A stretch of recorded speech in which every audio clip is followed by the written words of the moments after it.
Seguimos con la enseñanza de la adoración verdadera a Dios. Vamos, hermano, la adoración enseñada por el apóstol Pablo en Romanos 12:1, que presentéis vuestros cuerpos en sacrificio vivo y santo, agradable a Dios, que es vuestro culto racional. La adoración es mucho más que solo algo que hacemos en la iglesia. Según la Biblia, el objetivo número uno de nuestra adoración debería ser agradar a Dios y darle gloria. La adoración verdadera no es egocéntrica, sino teocéntrica. El centro del escenario, o sea, en el centro del escenario no estoy yo, está Dios. En el centro del escenario no soy yo, sino que es Dios. Esa es la adoración. La idea no es que nosotros la pasemos bien en un servicio. La idea es agradar al Señor en el servicio y darle gloria. Que Dios la pase bien.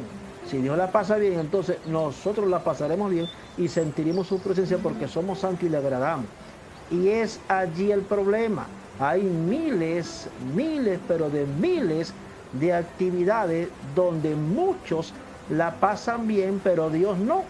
Porque Dios no ve humillación, no ve humildad, no ve adoración, solo apariencia, como los millares de animales que Miquea le dice al pueblo, que trataban de comprar a Dios o su perdón o redención con un poco de animales.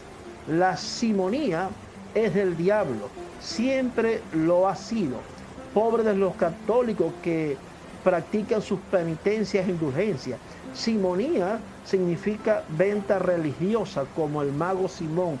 De ahí se deriva la palabra simonía, venta religiosa. Cuando el mago Simón le dijo a Pedro y a los apóstoles, mira, te compro ese don para que cuando yo le pongo la mano a la gente que también caiga. Y lo reprendió Pedro y los demás apóstoles porque estaba mal. Y de ahí se deriva la palabra simonía. Y ahí había una simonía.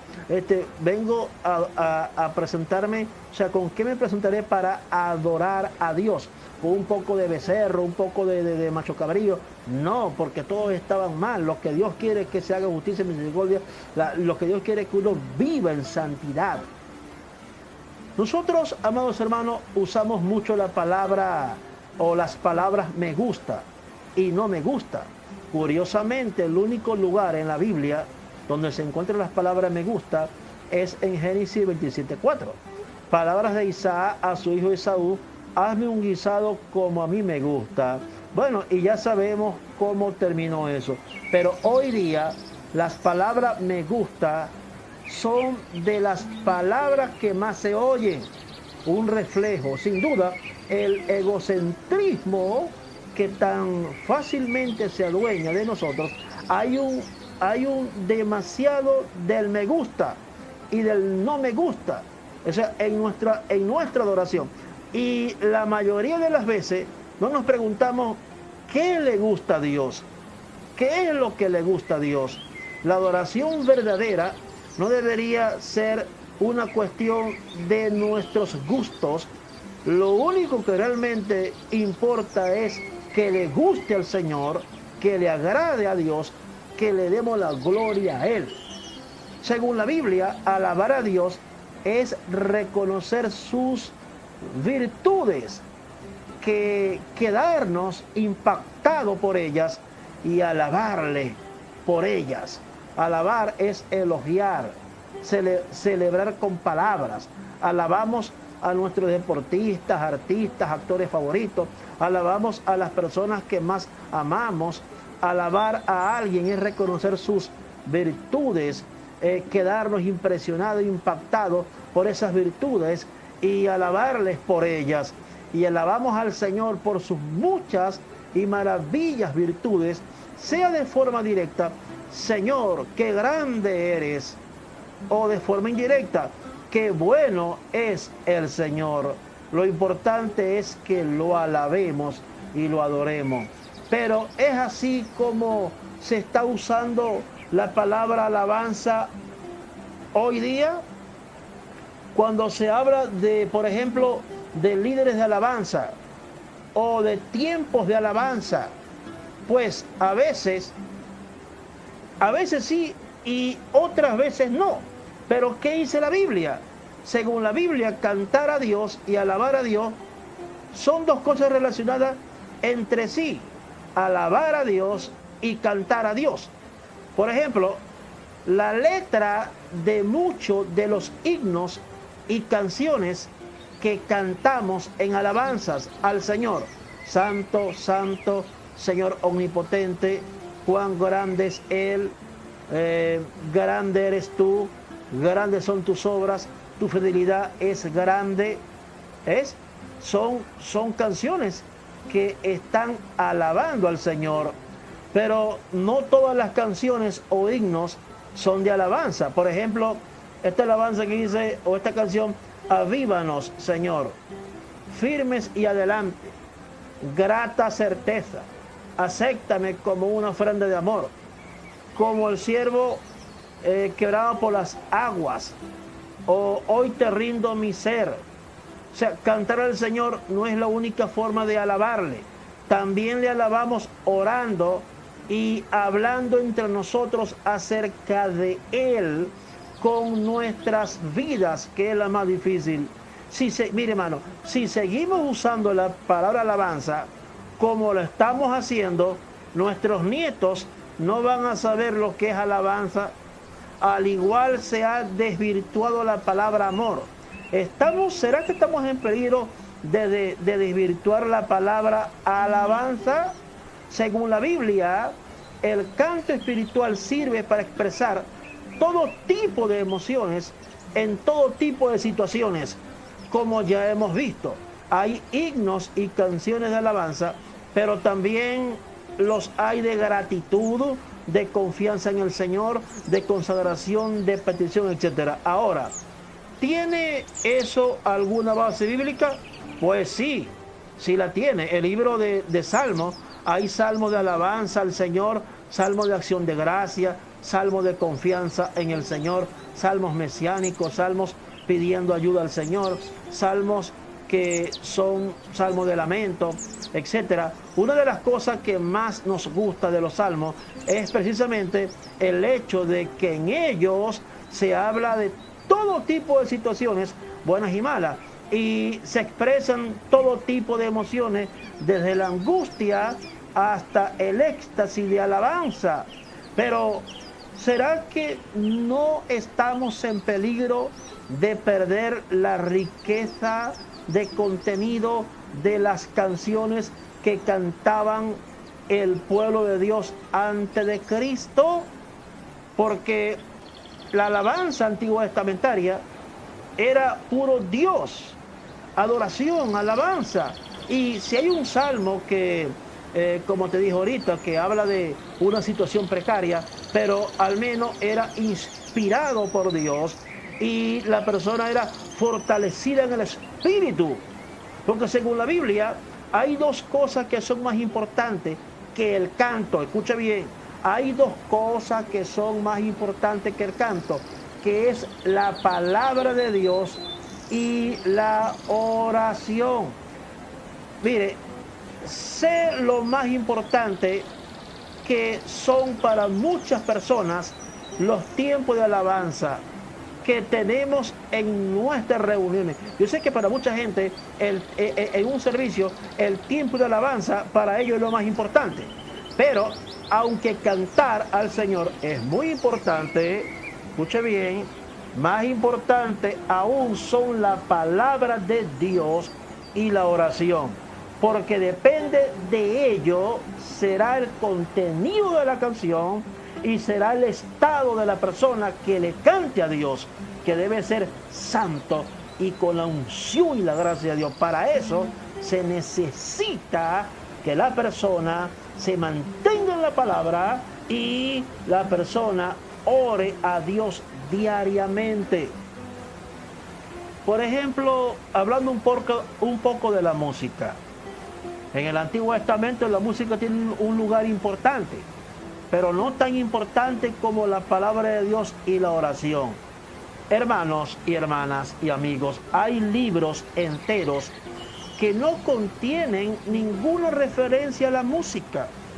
En los 4 evangelios hay muy poca referencia a la música y solo una referencia al Señor mismo cantando. Pero ¿cuántas referencias en los evangelios hay en la palabra de Dios y de la oración? Un montón, ¿verdad? ¿Por qué? Porque se habla de la palabra y también se habla de la oración.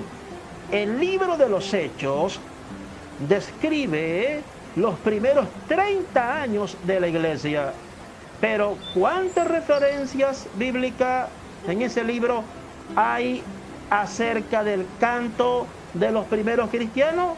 Solo una explícita, y no se trata de una reunión cristiana normal, sino de Pablo y Silas cantando en una cárcel. Pero, ¿y la referencia en Hechos de los Apóstoles que hace la palabra de Dios y de la oración? Son pero muchas. ¿Refleja nuestra realidad hoy los mismos énfasis de la palabra de Dios? Según la Biblia, escuche bien, según la Biblia, una alabanza, un cántico es efectiva cuando el que lo canta es una persona de oración y una persona que vive la palabra de Dios. Que vive la palabra de Dios. Por eso lo estoy enseñando, amados hermanos y hermanas, que en la Biblia es importante el canto, la música, pero más importante es la vida de esa persona que vive la palabra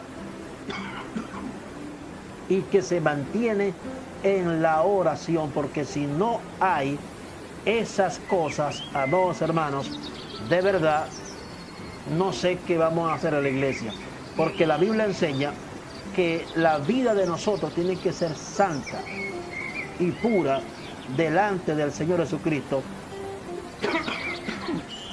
como dice la Biblia en 1 de Pedro 1:15. Ahí dice que sé santo en toda vuestra manera de vivir. Cuando alguien es santo en toda su manera de vivir, cuando va a la iglesia, tal persona adora y alaba. Pero si la mayoría de los miembros no son santos porque no oran y ni viven la palabra, ¿qué van a hacer en la iglesia? Todo lo que hacen en la iglesia no sirve para nada. Es pura pudrición, como dice Isaías capítulo 1:5 en adelante. Es pura hinchazón y podrida llaga. Eso es lo que hay. Pero cuando la persona ora y vive la palabra, esa persona donde se pare, como Cristo dice, en cualquier lugar y en cualquier hora, levanta la mano al cielo, esté donde esté, alza la voz y Dios lo oye, porque es una persona de oración sincera y vive la palabra, vive en santidad en todas sus maneras de vivir.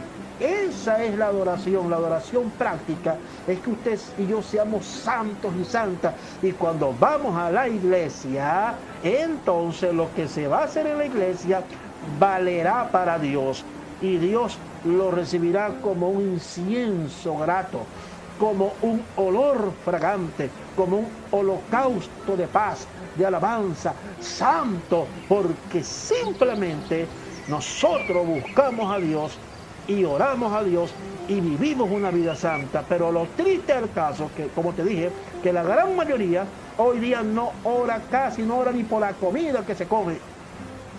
Si no ora casi, ¿cómo será su vida? Si no ora, ni lee la palabra, ¿cómo será su vida? Esa clase de personas no hay que pasar a tocar, ni a cantar, ni a hacer una oración, porque lo que vas a sabotear, lo que vas a fastidiar, lo que va es a estorbar, lo que va es a usarse por el diablo. Pero si esa persona se arrepiente y busca a Dios y es sincero y es sincera, y poco a poco le mete la oración y poco a poco la palabra y se humilla y comienza a llenarse del Espíritu, y con el tiempo tienen un nivel alto de espiritualidad, como dice el profeta Habacuc en el capítulo 3:19, en mis alturas me hace andar, o como dice Gálatas 5:16, andad en el Espíritu, porque para andar en el Espíritu hay que orar y vivir la palabra y orar y vivir la palabra. Eso es lo que, lamentándolo mucho, muchos cristianos no hacen. Si no lo hacen, yo no sé para quién viven, porque si vivimos para Cristo vivimos, y si vivimos para Cristo hay que demostrarlo, alabándolo y adorándolo mediante el poder de la oración y el poder de la palabra de Dios. Amados hermanos, esta es la segunda parte